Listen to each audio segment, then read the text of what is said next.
Hello anime fans, welcome back to your anime explainer YouTube channel. तो guys, आज हम इस video the fragrant flowers bloom with dignity के episode 12 को explain करेंगे। इससे पहले के सारे एपिसोड को मैं ऑलरेडी एक्सप्लेन कर चुका हूँ। लिंक ऊपर आई बटन या फिर डिस्क्रिप्शन बॉक्स में मिल जाएगा।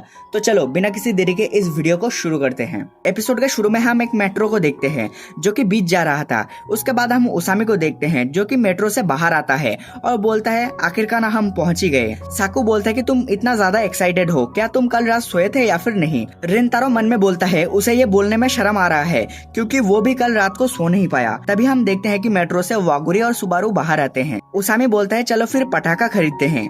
आयातो बोलते हैं कि दुकान इस तरफ है। फिर वो लोग उस तरफ जाने लगते हैं। हम देखते हैं कि उसामी काफी ज्यादा खुश है क्योंकि यहाँ पे खाने के लिए बहुत सारे चीज हैं। वागुरी का भी सेम हाल है। रिंतारो सुबारू से पूछता है कि सुबारू क्या खाना चाहती है। सुबारू बोलता है कि अभी उसे कुछ नहीं खाना है। फिर उसामी और वागुरी को एक सैंडविच का दुकान दिखता है और उन लोगों को वो सैंडविच काफी ज्यादा पसंद आते हैं। वागुरी बाकी लोगों से पूछता है कि क्या उन्हें सैंडविच खाना है। सब लोग हाँ बोलते हैं। साकू बोलता है कि वो तो पहले पटाखा खरीदने जा रहे थे। उसामी सुबारू को दुकान पे बुलाती है और पूछती कि वो क्या खाना चाहती है। सुबारू बोलती कि बाकी लोग जो खाएंगे वो भी वही खा लेगी। उसके बाद वागुरी सुबारू को दिखाती है कि उसने क्या क्या खरीदा और बोलती कि ये हम लोग साथ खाएंगे। सुबारू हाँ बोलती है। फिर रिंतारो और साकू वहाँ से जाने लगते हैं। रिंतारो बोलता है कि खाने की चीज हम इनके ऊपर छोड़ देते हैं और कुछ पीने के लिए ढूंढते हैं। साकू रिंतारो को बोलता है तुम तो समर ब्रेक में दुकान में हेल्प करने वाले थे। रिंतारो बोलता है कि उसके पेरेंट्स से बोला है रिंतारो जब फ्री होगा तब वो हेल्प कर सकता है। साकू बोलता है फिर भी दुकान में काफी सारा काम होगा। रिंतारो बोलता है कि उसने ही पहले हेल्प के लिए बोला था, अब उसे केक बनाने में मजा आ रहा है। साकू रिंतारो को स्कूल फेस्टिवल में एक शॉप ओपन करने के लिए बोलता है।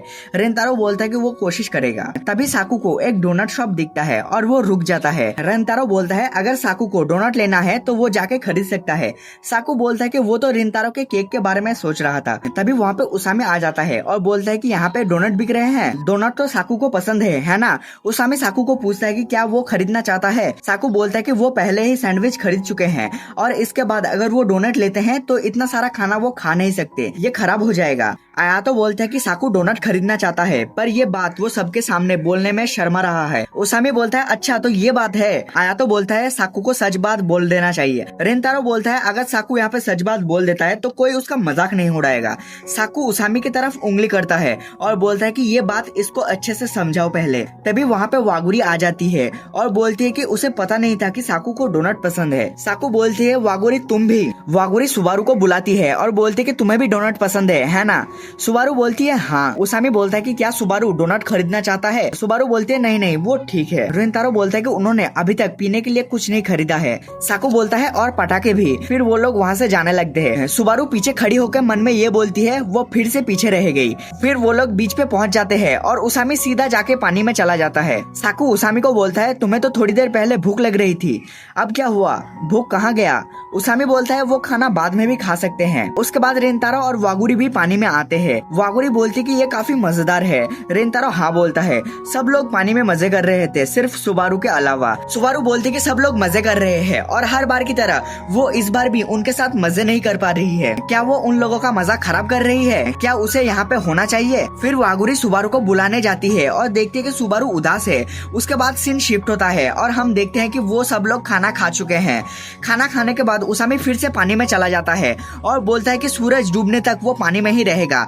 रिंतारो वागुरी और सुबारू से पूछता है कि वो क्या करेंगे। सुबारू उन लोगों को पानी में जाने के लिए बोलती है। उसके बाद रिंतारो साकू और आयातो पानी में फिर से चले जाते हैं। फिर वागुरी सुबारू को बोलती है अगर कोई चीज सुबारू को परेशान कर रही है तो वो वागुरी को बता सकती है। सुबारू बोलती है कि वागुरी हर वक्त उसका ख्याल रखती है। फिर ये सीन यहीं पे खत्म हो जाता है और कुछ देर बाद हम देखते हैं कि वागुरी सुबारू को उन लोगों के पास ला रही थी। उसामी बोलता है कि क्या वो लोग भी पानी में आना चाहते हैं। सुबारू उनके पास आती है और सब लोगों का नाम पुकारती है। उसामी बोलता है सुबारू ने तो उसको डरा ही दिया था।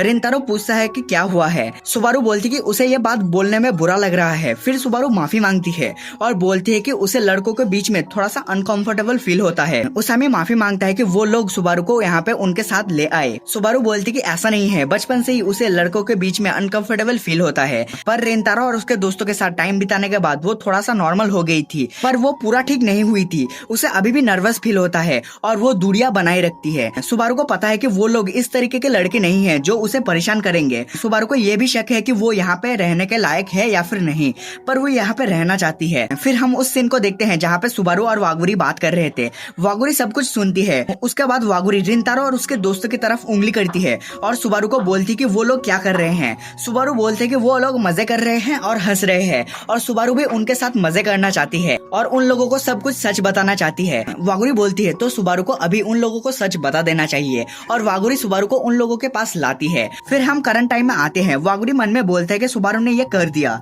सुबारू रिंतारो से माफी मांगता है क्योंकि उसने बताया था कि वो कुछ दिनों में दोस्त बन जाएंगे, पर सच तो ये है कि वो अभी तक दोस्त बन नहीं पाए। पर सुबारू उन सभी लोगों से दोस्ती करना चाहता है। तभी साकू सुबारू की तरफ पानी फेंकता है। सुबारू को लगता है कि साकू को उसकी बातों का बुरा लगा है, इसलिए सुबारू उससे माफी मांगता है। साकू बोलता है कि मैं किसी ऐसी बंदी के साथ पढ़ाई नहीं करता या फिर यहाँ पे घूमने नहीं आता जो मेरे दिल के करीब ना हो। उसामी बोलता है क्या वो ये बातें थोड़ी सी आसान शब्दों में बता सकता है, उसे कुछ समझ नहीं आया।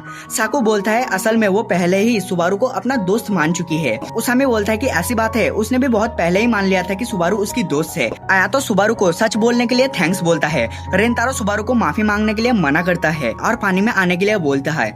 वागुरी पीछे से सुबारू को धक्का देती है और सुबारू पानी में गिर जाती है। वागुरी माफी मांगती है। उसके बाद सुबारू हंसने लगती है और सब लोगों को थैंक्स बोलती है। फिर वागुरी सुबारू को उठाती है और वो सब लोग एक साथ सनसेट को देखते हैं। फिर उसामी बोलता है कि उन लोगों को अब पटाखा फोड़ना चाहिए और वो लोग पटाखा फोड़ने की तैयारी करने लगते हैं। दूसरी तरफ हम देखते हैं कि सुबारू को भूख लगी थी। साकू बोलता है कि सुबारू को भूख लगने की ही बात है क्योंकि उसने बहुत थोड़ा सा ही खाना खाया था। साकू सुबारू को डोनट देता है और बोलता है कि ये खाने के बाद हमारे पास आ जाना। सुबारू साकू को थैंक्स बोलती है। उसके बाद सुबारू डोनट खाती है और बोलती कि ये काफी ज्यादा मजेदार है। फिर वागुरी सुबारू को भुलाने लगती है। उसके बाद वो लोग पटाखा जलाना शुरू करते हैं। फिर कुछ देर के बाद उसामी देखता है कि उन लोगों के पास थोड़ा सा ही पटाखा पड़ा है, इसलिए उसामी साकू को उसके साथ पटाखा खरीदने जाने के लिए बोलता है, पर साकू राजी नहीं होता। यहाँ पे सुबारू भी बोलते हैं कि उसको भी पटाखा खरीदना है। फिर सुबारू, उसामी, साकू और आयातो पटाखा खरीदने के लिए जाते हैं। रिंतारो और वागुरी यहाँ पे वेट करते हैं। उसके बाद वागुरी और रिंतारो उन लोगों के पास जो पटाखा पड़े थे उसको जलाने लगते हैं। वागुरी रिंतारो को थैंक्स बोलती है सुबारू के हेल्प करने के लिए। वागुरी बोलती कि वो सब लोग सुबारू का उस तरीके से केयर करते हैं जितना कि वागुरी करती है। रिंतारो बोलते कि वो सुबारू को बहुत पहले ही अपना दोस्त मान चुका है। वागुरी बोलती कि जब से सुबारू लड़कों के बीच अनकंफर्टेबल हुआ है तब से वो अपने आप में ही बंद हो चुका है, पर रिंतारो और उसके दोस्तों के साथ टाइम बिताने के बाद वो थोड़ा सा खुला खुला होने लगा है। अब वो पहले से ज्यादा मुस्कुराती है और इस बात पे वागुरी काफी ज्यादा खुश है। वागुरी रिंतारो को फिर से थैंक्स बोलती है। रिंतारो बोलता है कि उसने तो कुछ किया ही नहीं। वागुरी बोलती कि नहीं, रिंतारो के साथ बात करने के बाद ही सुबारू थोड़ा सा चेंज होने लगी है। रिंतारो मन में बोलता है कि वागुरी के साथ मिलने के बाद वो भी काफी ज्यादा चेंज हो गया है। उसने गिव अप करना छोड़ दिया, अपने आसपास के लोगों को नोटिस करना सीखा। रिंतारो वागुरी को बोलता है कि थैंक्स तो उसे बोलना चाहिए क्योंकि वागुरी की वजह से रिंतारो मुश्किलों का सामना करना सीखा है। वागुरी बोलती कि उसके साथ भी ऐसा ही हुआ है। फिर वागुरी बोलती कि आज उन्होंने बहुत ही ज्यादा मजे किया है। रिंतारो हाँ बोलता है। रिंतारो मन में बोलता है कि वो जितना वागुरी के साथ टाइम बिता रहा है वो उसके लिए और भी ज्यादा मजेदार और कीमती बनते जा रहा है। इसी के साथ रिंतारो को ये भी पता है कि ये टाइम एक दिन खत्म हो जाएगा और रिंतारो फिर से अकेला हो जाएगा, पर रिंतारो ऐसा नहीं चाहता। वागुरी बोलती कि इसके बाद वो लोग क्या करेंगे, समर वेकेशन तो अभी शुरू हुआ है, इसके बाद वो बारबेक्यू करेंगे या फिर समर फेस्टिवल में जाएंगे। आज का दिन खत्म हो गया तो क्या हुआ है, अगली बार वो इससे भी ज्यादा मजे करेंगे। तभी रिंतारो को क्या होता है पता नहीं, पर जिस चीज का हमको बेसब्री से इंतजार था वो हो ही गया। फाइनली रिंतारो अपने फीलिंग्स को कन्फेस करता है और वागुरी को आई लव यू बोल देता है और ये सीन इस सीजन का सबसे बेस्ट सीन था। उसके बाद वागुरी काफी ज्यादा घबरा जाती है। रिंतारो को एहसास होता है कि उसने क्या बोल दिया है। तभी उनके पीछे उसामी आ जाता है। उसामी पूछता है कि उन लोगों का चेहरा इतना लाल क्यों है। रिंतारो बोलता है कि पटाखे की वजह से उन लोगों का चेहरा लाल हो गया है। फिर उसके बाद वो लोग और कुछ पटाखा फोड़ते हैं और मेट्रो से घर आ जाते हैं। रास्ते में जाते जाते रिंतारो अपना सर पकड़ के बैठ जाता है और बोलता है कि उसने ये क्या कर दिया। रिंतारो को थोड़ा सा भी अंदाजा नहीं था कि उसके मुंह से ये कैसे निकल गया। उसको पता नहीं कि वागुरी क्या सोच रही होगी, पर रिंतारो को ये सब ठीक करना पड़ेगा। उसके बाद हम वागुरी और सुबारू को देखते हैं जो कि घर जा रहे थे। तभी वागुरी के फोन में एक कॉल आता है और वो कॉल रिंतारो का था और ये एपिसोड यहीं पे खत्म हो जाता है। तो गाइस तुम लोग कमेंट्स में बताना कि एपिसोड 12 तुमको कैसा लगा, और वीडियो पसंद आए तो वीडियो को लाइक कर देना और आने वाले एपिसोड देखने के लिए चैनल को सब्सक्राइब कर लेना। तो मैं तुमसे मिलता हूँ नए किसी वीडियो में।